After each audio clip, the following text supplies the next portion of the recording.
जय सेवा recording studio कोडमीकला Pendra road जिला बिलासपुर छत्तीसगढ़ के माध्यम ले सुनेला झन बुलैया का टूरी डम फर है ये टूरी डम पर हे रे धक्का पलेटी कर जाऊं हरे हे टूरी डम पर हे वो धक्का पलेटी कर जाऊं हरे हे टूरी डम पर हे वो धक्का पलेटी कर जाऊं हरे हे धक्का पलेटी कर जाऊं हरे हे वो धक्का पलेटी कर जाऊं हरे हे वो धक्का पलेटी कर जाऊं हरे हे अरे का बता न रे ये तेरी दम पर ही वो धक्का पलेटी कर जाऊं हरी अच्छा तेरी दम पर ही वो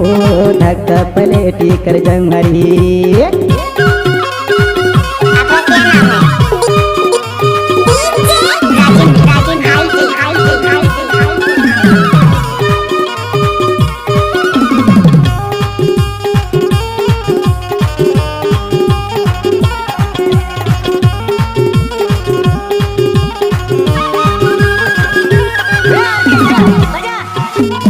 मोठा मोठा कर हाथ गो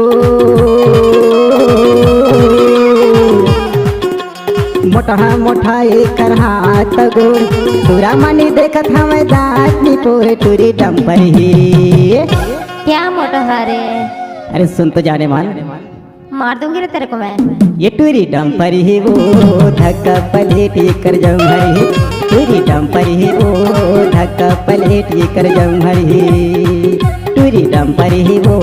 धक्का पलेटी कर जाऊं हरी टूरी डम पर ही वो धक्का पलेटी कर जाऊं हरी